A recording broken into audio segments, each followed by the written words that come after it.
Hello दोस्तों, कैसे हैं आप सब। उम्मीद है आप सब जहाँ भी होंगे ठीक होंगे। अगर आप ये स्टोरी पहली बार सुन रहे हैं तो इसे पूरा समझने के लिए आपको इसका पिछला पार्ट जरूर देखना चाहिए। अधीर का ध्यान सिर्फ अधीरा के हाथ पर था। अधीरा अपना हाथ उसके हाथ से दूर करने लगी तो अधीर ने उसका हाथ हल्के से पकड़ खींच लिया। यह देख अधीरा समझ गई कि खड़ूस उसका हाथ अभी छोड़ना नहीं चाहता है। अधीर ने उसे देखते हुए कहा, आपने उसे मना क्यों नहीं किया? जब आपको अंगूठी नहीं हो रही थी तब आप उसे बोल सकती थी। वैसे तो आप बहुत बोलती हैं। उसके ये कहने पर अधीरा ने नजरों को नीचे झुका के कहा, आपने शायद देखा नहीं था, पर दीदी और जीजा जी की नज़र वहीं थी तो कैसे मना कर देती या बोल देती। इस पर अधीर ने गुस्से में कहा, अगर दोबारा ये हुआ तो मैं सौरभ की ज़िंदगी बर्बाद कर दूंगा। मैं सब सहन कर सकता हूँ, पर आपका दर्द नहीं, समझे आप। और अब जाएं, सब इंतज़ार कर रहे होंगे। उसके कहने पर अधीरा उठ के चली गई। उसके जाने के बाद अधीर ने वीर को कॉल किया और उससे बोला, वीर मैं एक पिक भेज रहा हूँ और साइज भी मुझे बिल्कुल हूबहू वैसे ही रिंग चाहिए 1 घंटे में, जल्दी करो। ये बोल अधीर ने उसकी बात बिना सुने कॉल कट किया और उसे पिक और साइज भेज दिया। अधीर वापस पार्टी में नहीं गया, वो अपने कमरे में ही रहा। वो बैठा कुछ काम कर रहा था कि तभी श्वेता सालू और बच्चे के साथ आई खाना लेकर। उसे इस तरह आता देखकर अधीर उठ के बच्चे को अपनी गोद में लिया और उसका एक हाथ पकड़ उसे बिस्तर तक लाते हुए बोला, भाभी अभी आप ठीक नहीं हो, क्यों इधर उधर घूमती रहती हो, और वो भी दिव्यांशु को लेकर, अभी कुछ हो जाए तो। चलिए बैठिए। ये कहते हुए उसने श्वेता को बिस्तर पर बैठाया और बच्चे को बिस्तर पर आराम से लेटा दिया। अधीर खुद आकर श्वेता के सामने चेयर पर बैठ गया। श्वेता ने सालू के हाथों से थाली लेते हुए उससे कहा, सबकी इतनी परवाह है पर खुद के साथ लापरवाही क्यों करते हो देवर जी? कितनी बार कहा है कि खाना वक्त पर खाया करो। चलो अब सब छोड़ो और पहले खा लो। ये बोलते हुए उसने उसे थाली पकड़ा दी। सालू बच्चे को थपकी देकर सुलाने की कोशिश कर रही थी। श्वेता ने अधीर की तरफ देखते हुए कहा, वैसे आपको सौरभ कैसा लगा? हमें तो वो अधीरा के लिए बहुत पसंद है, बहुत प्यार भी करता है। जिस तरह से वो अधीरा को देखता है, हमें तो यकीन है कि उसके दिल में अधीरा के लिए बहुत कुछ है। क्या बोलते हैं आप देवर जी, सही है ना? उसकी इस बात पर अधीर ने बस इतना बोला, जरूरी नहीं भाभी, जो जैसा दिखता हो वो वैसा असल ज़िंदगी में हो। मुझे सौरभ कभी पसंद नहीं था और ना होगा, ये मेरे दिल की बात है। ये बोलते वक्त अधीर के चेहरे पर आए हल्के गुस्से को श्वेता अच्छे से महसूस कर पा रही थी। उसने उसकी तरफ देखते हुए कहा, पर मुझे तो ठीक लगा और हमारी अधीरा भी अब उसे पसंद करने लगी है। आखिर उसकी ही पसंद थी। मुझे लगता है अधीरा उसके साथ खुश रहेगी बहुत। इस पर अधीर ने कहा, जरूरी तो नहीं कि अधीरा मन से हाँ किया हो, ये भी तो हो सकता है भाभी उसने अपने मौसा जी के लिए हाँ किया हो, उनकी खुशी के लिए हाँ किया हो। वैसे भी वो मन की बात कहती कहाँ हैं, वो तो बस दूसरों के मन की बात को मान लेती हैं बिना ये सोचे कि उसे क्या चाहिए। श्वेता बहुत ध्यान से अधीर के चेहरे पर आ रहे हाव भाव को देखे जा रही थी। वो जो देखने आई थी उसने देख लिया था। वो पता करने आई थी कि आखिर अधीर के दिल में क्या था, जो उसने पता किया था पर अभी पक्का होना बाकी था, जो वो अब करना चाहती थी। पर तभी उसका बच्चा रोने लगा। श्वेता ने उसे उठाते हुए कहा, अच्छा अधीर भैया मैं चलती हूँ, इसके दूध का वक्त हो गया है, आप खाना खा के आराम करें। ये बोल वो सालों के साथ चली गई। अधीर खाने की थाली को टेबल पर रखकर वो ऊपर छत पर चला आया था। ठंडी ठंडी हवा चल रही थी। पार्टी खत्म हो चुकी थी। रात के करीब 12 बज रहे थे। अधीर ऊपर घूम रहा था कि तभी वीर का फ़ोन उसके पास आया। उसने फ़ोन रिसीव करते हुए कहा, हाँ वीर, ले आए आप? उधर से वीर ने उससे कहा, हाँ सर मैं ले आया। एक काम करो, मेरे रूम में रख दो और चले जाओ। ये बोल उसने फ़ोन रख दिया। वीर ने भी वैसे ही किया जैसे अधीर ने कहा था। उसने एक छोटा सा बॉक्स वहाँ रखा और चला गया। अधीर छत पर खड़ा अपने हाथ में पहने ब्रेसलेट को देख रहा था कि कि तभी उसके कानों में सारंगी की आवाज़ गई। कुछ बंजारे दूर रेत पर आग जलाए अपना मनोरंजन करने के लिए बजा रहे थे। उसे एक आवाज़ और सुनाई दी, जो शायद उसके बहुत पास से आ रही थी। वो रुक गया। उसने पीछे मुड़ के देखा तो अदीरा छत पर थी। वो खड़ी बंजारों को देख रही थी कि तभी उसने गाना शुरू किया। रात चुप चुप दबे पाँव चली जाती है, रात खामोश है, रोती नहीं हंसाती भी नहीं। रात चुपचाप दबे पाँव चली जाती है, रात खामोश है, रोती नहीं हंसाती भी नहीं। रात चुपचाप दबे पाँव चली जाती है। अदीर उसे देखे जा रहा था। अदीरा लाइट कलर की सिंपल सी साड़ी पहने, बाल खुले हुए उसे और शॉल लिए गाए जा रही थी। इस बात से बेखबर कि अदीर उसे देख रहा था। अदीर की नज़र उसके चेहरे पर थी, जो एक तरफ से दिख रही थी। अदीरा गा रही थी कि तभी अदीर महल की छत पर आ गया। उसने वहीं खड़े अदीरा को देखा, जो ऊपर बने हुए पुल के मुंडेर पर बैठी है। उसमें तैर रहे फूलों और दियों को देखकर गा रही थी।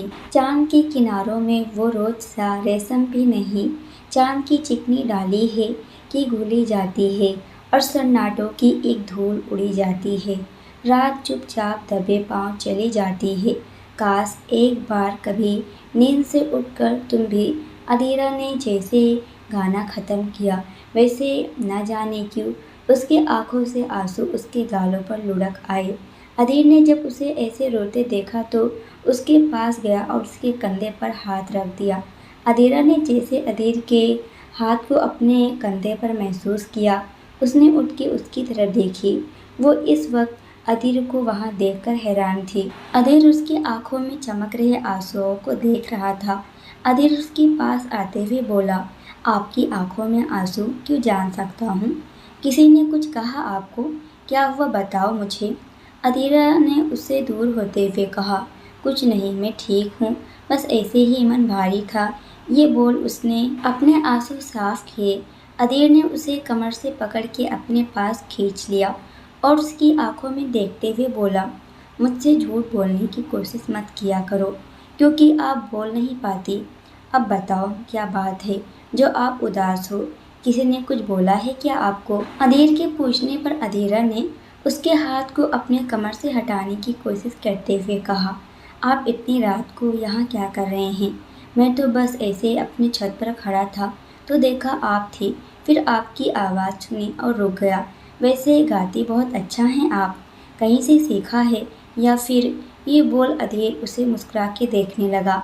मौसा जी बताते हैं कि माँ भी ऐसे ही गाया करती थी। ये उनका पसंदीदा गाना है, तो कभी कभी उनकी याद आती है तो गा देती हूँ। ये सुनते ही अधीर ने उससे कहा, मतलब आपको आपकी माँ की याद आ रही थी और इसलिए आप उदास थी और इसलिए आपकी आंखों में आंसू थे? अधीरा ने मुंह फेरे हुए कहा, हाँ अक्सर आ जाते हैं जब उन्हें याद करती हूँ। अब आप हमें छोड़ेंगे? अधीर ने उसे देखते हुए कहा, क्यों, मेरे पास आने से कुछ होता है जो आप हमेशा दूर जाने की बात करती हैं, या फिर मेरे पास आने से आप पिघलने लगती हैं, आपके दिल पर आपका काबू नहीं रहता है? ये कहते हुए उसने उसके चेहरे को पकड़ के अपनी तरफ कर लिया। अधीरा खामोश खड़ी थी। अधीर उसे देखे जा रहा था।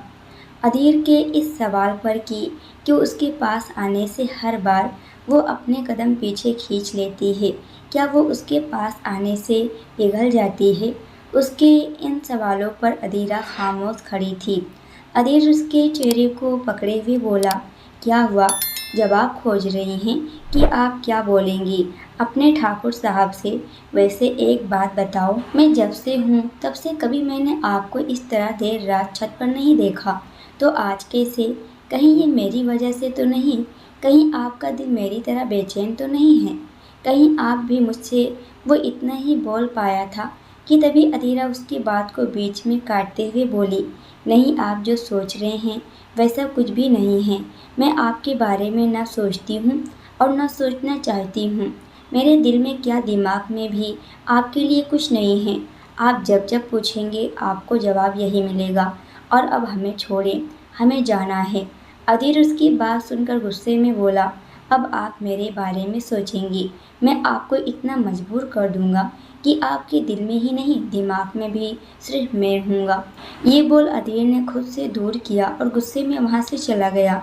अधीरा भी अपने कमरे में चली गई। सुबह का वक्त महल। अधीरा और सालू पूजा घर में बैठे बातें किए जा रही थी और साथ में फूलों की माला बनाई जा रही थी। सुरभि जी जब वहाँ आई तब देखा तो वो दोनों ही थी वहाँ, बस बाकी कोई नहीं था। सुरभि जी ने उन दोनों को साथ देखकर कहा, क्या हुआ सालू अधीरा, आप दोनों क्या बातें कर रही हैं? वैसे बाकी सब कहाँ हैं? अभी तक कोई उठा क्यों नहीं? सालू ने उन्हें देखते हुए कहा, कुछ नहीं बड़ी ठकुराइन, वो सब पूजा में आए थे फिर अपने काम में लग गए। अवनी भाभी माता रानी के श्रृंगार का सामान ले आई थी तो उसे लेने अपने कमरे में गई हैं। श्वेता भाभी मुन्ने को लेकर आ रही होंगी। वो बता ही रही थी कि तभी अंदर आते हुए सौरभ ने कहा, नमस्ते बड़ी ठकुराइन, कैसी हैं आप? सुरभि जी ने उसकी आवाज़ सुन के पीछे मुड़ के देखी तो सौरभ अंदर आ गया था। उसे देखते हुए वो बोली, अरे सौरभ, आप आओ बेटा, आज सुबह कैसे आना हुआ? सौरभ कुछ कह पाता उससे पहले ही विवेक जी राधा जी के साथ आते हुए बोले, अरे सुरभि जी, सौरभ अधीरा से कुछ बात करना चाहता था तो मैंने ही कहा कि दोनों कहीं घूम आए, तो इसलिए सौरभ अधीरा के साथ जयपुर देखने जा रहा है। सुरभि जी ने उन्हें देखते हुए कहा, ये तो जा रहे हैं वो तो ठीक है, पर आप और बहन जी कहाँ जा रहे हैं? इस पर विवेक जी ने कहा, अधीरा की शादी नज़दीक आ रही है तो सोच रहे हैं जाकर अधीरा के लिए कुछ सामान ले लें, और वैसे ही अधीरा की माँ के गहने उसकी शादी के लिए ले आए, तो हम दोनों आज ही घर जा रहे हैं, 2 दिन में वापस आ जाएंगे। चलिए ठीक है, पर महापूजा तक आ जाना। सुरभि जी ये बोल सालू की तरफ देखते हुए बोली, सालू या नाश्ता लगाने को बोल। सालू उनकी बात सुन चली गई। तभी श्वेता बच्चे को लेकर आई। सुरभि जी बच्चे को अपने गोद में लेकर वहीं हॉल में रखे सोफे पर बैठ गई। विवेक जी श्वेता से मिले, उसे सब बताया और राधा जी के साथ निकल गए। श्वेता उनके जाने के बाद सौरभ के पास आई जो अधीरा को देख रहा था और अधीरा थी कि उसकी ध्यान सिर्फ माला बनाने में ही था। श्वेता ने उससे कहा, तो आ गए आप अपनी अधीरा को लेने? सौरभ ने उसकी बात पर उसे देखते हुए कहा, अब क्या करें, इनकी बिना दिल ही नहीं लगता। उसकी इस बात पर श्वेता मुस्कुरा दी। तभी अधीर भी आ गया। अधीर की नज़र सौरभ पर गई तो कल रात जो उसने अधीरा के साथ किया था वो सब उसे याद आ गया, पर उसने कुछ बोला नहीं उसे। सौरभ ने उसे देखते हुए कहा, मिस्टर ठाकुर कैसे हैं आप?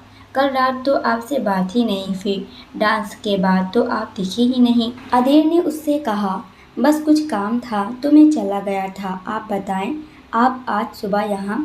अधीरा अपना काम ख़त्म कर चुकी थी। सौरभ उसकी तरफ देखते हुए बोला, हाँ वो अधीरा जी को लेने आया था। अधीर ने उसे देखते हुए कहा, गुड, अच्छा आप बात करो भाभी से, मैं आता हूँ। ये बोल वो वहाँ से डाइनिंग टेबल की तरफ चल दिया। अधीरा रंगोली बनाने के लिए रंगों की थाल लेकर जा रही थी। अवनी भी अपने कमरे से भारी सी थाल लेकर आ रही थी। अधीर ने ये देखा तो उसने आगे बढ़ के अवनी के हाथ से थाल लेते हुए कहा, भाभी ये क्या है? किसी नौकर से बोल दिया होता, ऐसे अकेले इतनी भारी थाल उठाने की क्या ज़रूरत थी? वो ये बोल के मुड़ा ही था कि अचानक से सामने से आ रही अधीरा से टकरा गया, जिससे अधीर के हाथ में ली हुई थाल अधीरा के हाथ से लगकर ऊपर को उछल गई और वो अधीर से टकरा के फर्श पर बहुत जोर से गिर गई। ये देख सब अधीरा की तरफ भागे। अवनी भी ये देख हैरान हो गई। आवाज़ सुन सब बाहर निकल आए। भवानी, बड़े ठाकुर, तुर्बी जी, कविता सब आकर देखे तो अधीरा के सर पर माता की चुनरी थी और उसके आसपास सिंदूर और माता के श्रृंगार का सामान बिखरा हुआ था। अधीरा नीचे जमीन पर गिरी हुई थी। अधीर ने आगे बढ़ के जल्दी से अधीरा के चेहरे से चुनरी को हटाया तो चुनरी पर गिरा हुआ सारा सिंदूर उसके हाथों पर लग गया जो अवनी श्रृंगार के लिए ले जा रही थी।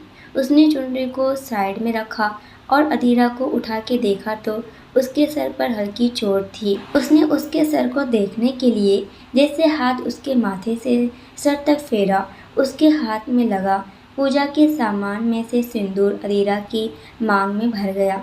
जब सब अधीरा के पास आए तो देखा अधीरा के सर पर चोट थी और अधीरा की आंखें आधी खुली और आधी बंद थी। शायद चोट की वजह से उसका सर घूम गया था। श्वेता उसके पास आकर जमीन पर बैठते हुए बोली, लाडो ठीक हो ना आप? अधीरा ने अपने सर पर हाथ रख उसे कहा, हाँ दीदी हम ठीक हैं। ये बोल वो उठने लगी तो उसके पैर में बहुत तेज दर्द हुआ और वो कराहते हुए वापस अधीर की बाहों में गिर गई। अधीर ने उसे संभाले फर्श पर बैठा था। अवनी और सुरभि जी उसके पास आकर बोली, शायद इसके पैर में मोच आ गई है। अधीर आप इसे उठा के कमरे में ले चले और ठाकुर साहब आप किसी से कहकर डॉक्टर को बुला दी। उनके कहने पर ठाकुर साहब ने पास में खड़ी सालू से डॉक्टर को फ़ोन करने को कहा। अधीर अधीरा को उठा के उसके कमरे में ले गया। उसके पीछे सब अधीरा के कमरे में चले आए। अधीर ने उसे बिस्तर पर लेटा दिया। जब उसने उसके चेहरे को आराम से तकिए पर रखा तब अधीर के हाथ का सिंदूर अधीरा के गले पर उसके चेहरे पर लग गया था। सौरभ वहाँ खड़ा ये सब देख रहा था। उसे बिल्कुल अच्छा नहीं लग रहा था अधीर का अधीरा के ऐसे करीब जाना, पर वो खामोश था। श्वेता की नज़र जब अधीरा के मांग में लगे सिंदूर पर गया तो वो हैरान हो गई। अधीर के हाथ को वो देखी, उसे अब घबराहट होने लगी थी, पर उसने खुद को संभाल लिया। वो सब अधीरा के पास खड़े उसे देख रहे थे। अधीर वहीं उसके पास खड़ा था। अधीरा के पैर के दर्द को देखते हुए अधीर ने उसके पैरों के पास गया और एक छोटा कुशन उसके पैरों के नीचे लगा दिया। कुछ देर में डॉक्टर साहब आए तो बड़े ठाकुर ने उनसे कहा, डॉक्टर साहब देखिए कहीं ज़्यादा चोट तो नहीं आई। डॉक्टर अंदर आए और अधीरा के पास रखी चेयर पर बैठ उसे चेक करने लगे। उन्होंने सर की चोट को साफ कर दवा लगाकर उस पर बैंडेज कर दिया।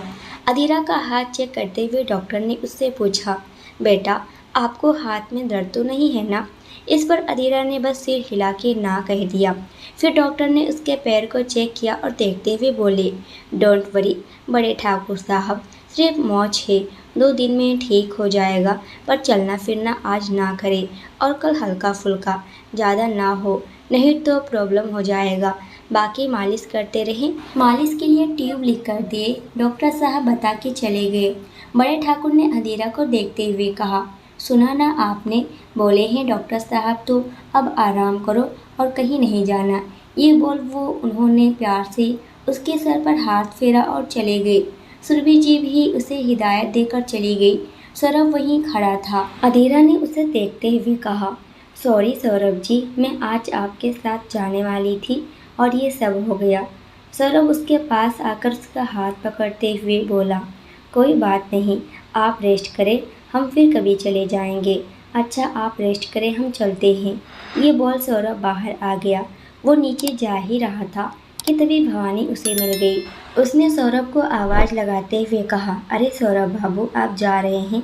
हाँ अब तो उसके साथ घूमने जा नहीं सकते, उसे तो चोट आ गई। चोट अधीरा को लगी पर अजीब बात है अधीर के चेहरे पर दिख रहा था। अच्छा मैं चलती हूँ, मुझे बहुत काम है। ये बोल भवानी चली गई। सौरभ भी उसकी बातें सुन वहाँ से चला गया। उधर अधीरा के कमरे में अधीर उसे खड़ा देख रहा था। अवनी ने उसे देखते हुए बोली, भैया जाएं आप अपने कपड़े बदल ले और हाथ मुंह भी धो ले, पूरे कपड़े खराब हो गए हैं। उसके कहने पर अधीर अपने हाथों को और अधीरा के मांग में संजय सिंदूर को देखने लगा। वो बिना बोले वहाँ से चला गया। सालू कमरे में दिव्यांशु को लेकर आई और श्वेता से बोली, छोटी भाभी ये कब से रो रहा है, लगता है इसे भूख लगी है और आज अमर भैया नहीं दिख रहे हैं। इतना सब हो गया आए नहीं। श्वेता ने बच्चे को लेते हुए कहा, अरे वो आज सुबह ही निकल गए थे किसी को लेने, 4 दिन बाद महापूजा है ना। अच्छा सुन, लाडो के पास रुक जा और इसके कपड़े चेंज करा दे, सब पर सिंदूर लग गया है, अभी माथे पर पानी मत लगने देना, नहीं तो चोट भी भीग जाएगा। लाडो आराम करो आप। ये बोल वो बच्चे को लेकर बाहर आ गई। उसे जाते हुए देख अवनी ने कहा, अधीरा आप आराम करो, हम आते हैं। ये बोल वो भी उसके पीछे चल दी। अवनी श्वेता को पीछे से आवाज़ देते हुए बोली, श्वेता रुकना जरा। कुछ बात करनी है। ये कहते हुए वो उसके पास आ गई। श्वेता ने उससे कहा, हाँ दीदी बोलो, चलो तुम्हारे कमरे में चले। ये बोल वो उसे लेकर उसके कमरे में आ गई। अवनी श्वेता के कमरे में आई और श्वेता को बैठाते हुए बोली, किस बात से परेशान हो श्वेता तुम? श्वेता ने उसे देखते हुए कहा, दीदी ये जो आज हुआ, जो कल हमने देवर जी की आंखों में देखा डांस करते हुए, कुछ तो है उन दोनों के बीच, पर ना जाने क्यों दोनों बता नहीं रहे हैं और लाडो भी खामोश सी रहने लगी है। मुझे लगता है कुछ बात करनी चाहिए। अवनी ने उसे देखते हुए कहा, नहीं श्वेता, आप उन दोनों से कुछ मत पूछो। मुझे लगता है कि ये वक्त सही नहीं है, और जो आज हुआ मुझे नहीं पता, पर ऐसा लगता है जैसे अधीर भैया ने जानबूझकर अपने सिंदूर वाला हाथ अधीरा की मांग की तरफ किया। अब जो भी हो, पर इतना समझ लो, अधीर भैया अगर अधीरा से प्यार करते होंगे तो वो अधीरा को कोई तकलीफ़ नहीं होने देंगे, और बाकी माता जी पर है। जो हो रहा है उसे छोड़ दो वक्त पर और ख़ुद को शांत रखो। उसकी बात पर श्वेता ने भी वही किया। इधर सौरभ अपने घर आया तो उसके पापा ने उससे पूछा, अरे सौरभ, तुम तो आज अधीरा के साथ जा रहे थे ना, तो यहाँ इस वक्त? इस पर सौरभ ने उनसे कहा, जा रहा था पर अधीरा को चोट लग गई तो इसलिए गया नहीं। ये सुनते ही मिसेज सक्सेना ने कहा, क्या अधीरा को चोट लग गई? कैसे? वो ठीक तो है ना? सौरभ ने ऊपर अपने कमरे में जाते हुए कहा, हाँ ठीक है। ये बोल वो अपने कमरे में चला गया। वो गुस्से में था। वो अपने कमरे में गया और दरवाज़ा बंद कर उसने गुस्से में टाई निकाल फेंकते हुए कहा, तुम एक नाजायज़ थी, इस बात को मैं नज़रअंदाज कर गया अधीरा, लेकिन अगर तुमने मेरे साथ कोई भी धोखेबाजी की तो मैं तुम्हारा हश्र बुरा कर दूंगा। मैं चाहे शादी के मंडप में क्यों ना हूँ, लेकिन मैं तुम्हें उसी वक्त छोड़ दूंगा। अब तुम मुझे जानती नहीं हो, देख रहा हूँ मैं भी तुम क्या क्या करती हो। रात का समय, अधीरा का कमरा। अधीरा अपने बिस्तर पर लेटी हुई थी। उसने कपड़े चेंज नहीं किए थे। हाँ, पर सालू ने उसके चेहरे और गले से सारा सिंदूर साफ कर दिया था, पर बालों में, मांग में अभी तक लाल रंग का निशान था। अधीरा के पैर में गरम पट्टी बंधी थी और सर पर भी पट्टी थी। सालू वहीं उसके पास थी। श्वेता, सुरभि जी और अवनी उससे मिलके कुछ देर पहले ही जा चुके थे। अमर भी जब महल आया तो अधीरा के बारे में जान के उसके पास उससे मिलने गया था और मिलके वापस आ गया। सालू को रात में अधीरा के पास रुकने को कहा गया था। अधीरा अपने बिस्तर पर आंखें बंद किए लेटी हुई थी। उसका मन शांत नहीं था। सालू ने उसे देखते हुए कहा, दीदी अगर उठ के चल सको तो जाकर कपड़े बदल लो। ये सिंदूर लंगे कपड़ों में कैसे सो पाओगी? देखो तो सही, बिस्तर पर पूरा लाल हो गया है। जाओ बदल लो, आपको भी अच्छा लगेगा। उसकी बात पर अधीरा ने करवट बदलते हुए बोली, सालू सो जा, मेरे पैरों में दर्द है, मैं कहीं नहीं जा रही हूँ।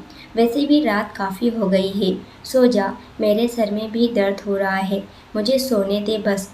उसकी बात सुन सालू खामोश हो गई। सालू ने अलमारी से एक नया कंबल निकाली और जो कंबल अधीरा ने ओढ़ा था उसे हटाया, नया कंबल उसे उड़ा दिया। सालू लेटने ही जा रही थी कि तभी दरवाजे पर दस्तक हुई। सालू ने दरवाज़ा खोल के देखा तो अधीर खड़ा था। उसे देखकर लग रहा था कि वो गुस्से में है।